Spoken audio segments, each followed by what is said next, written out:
United States is not the land of the free and the home of the brave. It is the land of the fee and the home of the slave.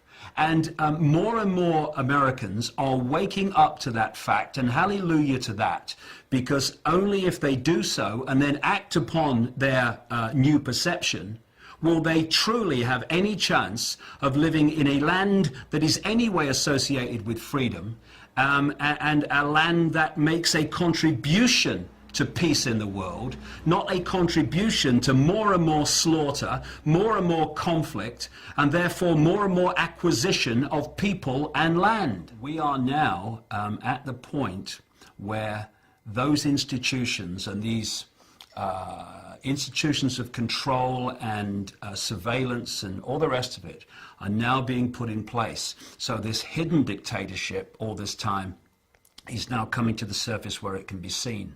And this gives us an opportunity for people to actually start to do something about what's happening. Because instead of being some far off sometime over the rainbow, it might come sometime, it's now in our face. The police state is staring us in the eye. And it's getting more and more imposed upon us and more imposed on society every day.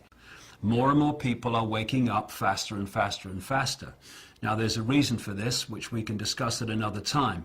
It's to do with an energetic change, which is affecting the way people see the world and see themselves, and it's been predicted a very long time.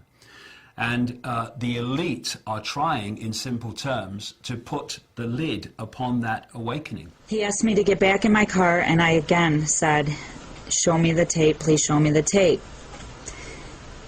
He asked me to get back in the car, and then he pulled out his taser and said I was under arrest.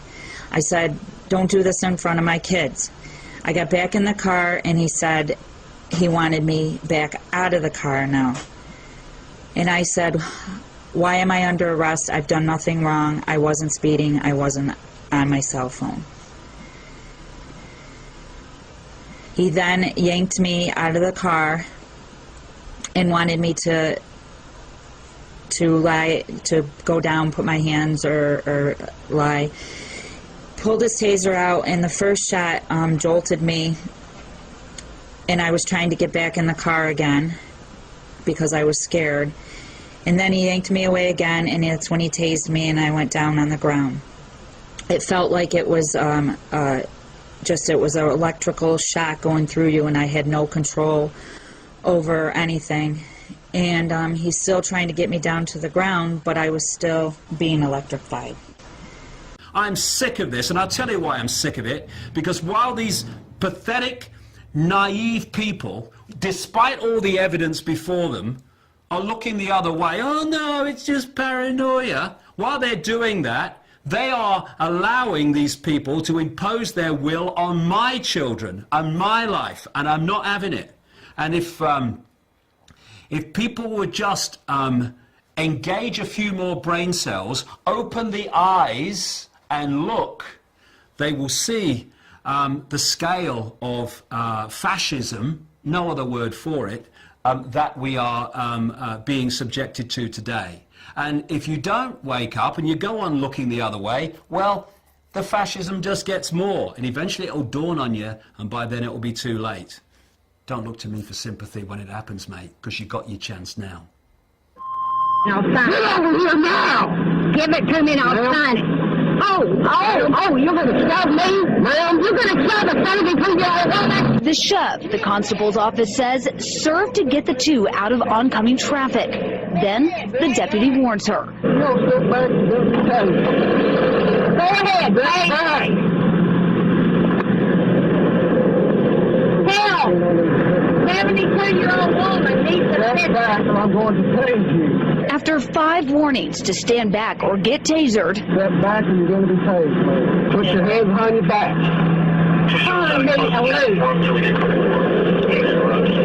I'm getting back in my car. You're going to be tased. Stop. I'm getting back in my car. No, ma'am. Tase it. Get on the ground. Get on the ground. Now put your head behind your back. Put your head behind your back. You're going to be tased again. And if they, the people sitting on their backsides and sitting on their hands and looking the other way now, don't join with those who are challenging this gathering police state, then those who are challenging it now, who've understood what's happening and the methods used to impose it, they are going to be not with us when the knock comes on their door. Oh, I've just had a knock on the door. What do I do? Go down the concentration camp, mate. There's loads of people there who were telling you years ago that this was coming. You were watching the soap at the time, remember? It's unbelievable that people can be so blind when now it is so close to their eyes. By order of the City of Pittsburgh Chief of Police, I hereby declare this to be an unlawful assembly. I order all those assembled to immediately disperse. You must leave the immediate vicinity. If you do not disperse, you may be arrested and or subject to other police action.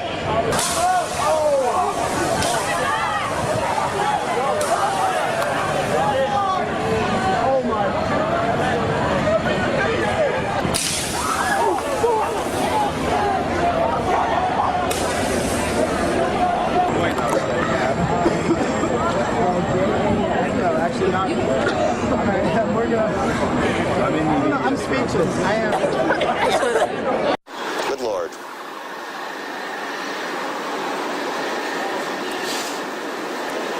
There are no words.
Could you explain the reasons for all of this, sir?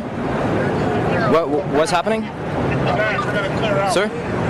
Could you explain what's happening? Why we have to disperse?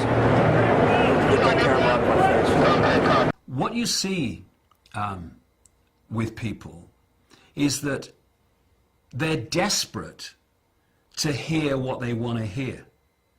And they're desperate for people to say, oh, no, these conspiracy theorists, they're all crazy, you know, they're all paranoid. It's not really going on.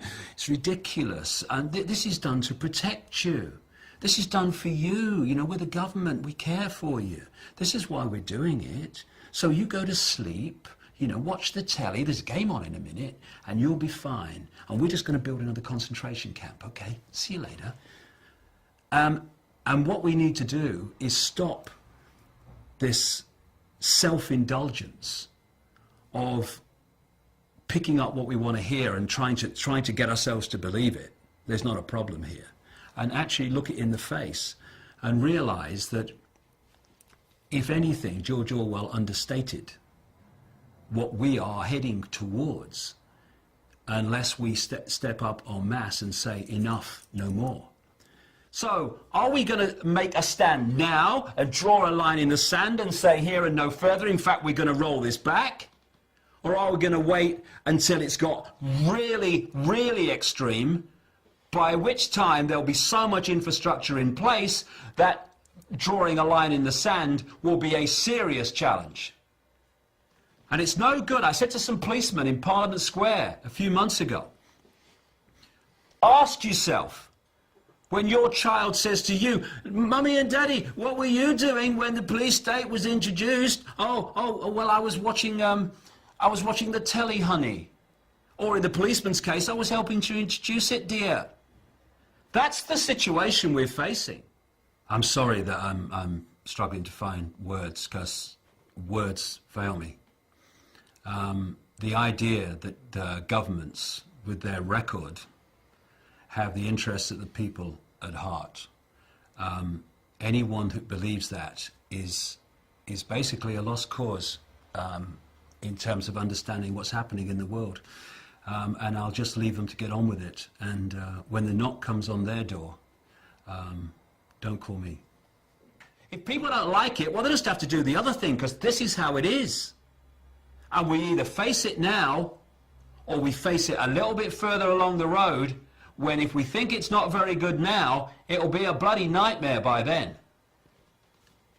It's time to lift the arse off the sofa and bring an end to this nonsense, because otherwise we're just building our own prison cell or sitting around while someone does it. Is that sensible? I think not. Rise like lions after slumber in unvanquishable number. Shake your chains to earth like dew, which in sleep has fallen on you. Ye are many, they are few. When we figure that out, there goes their way of life.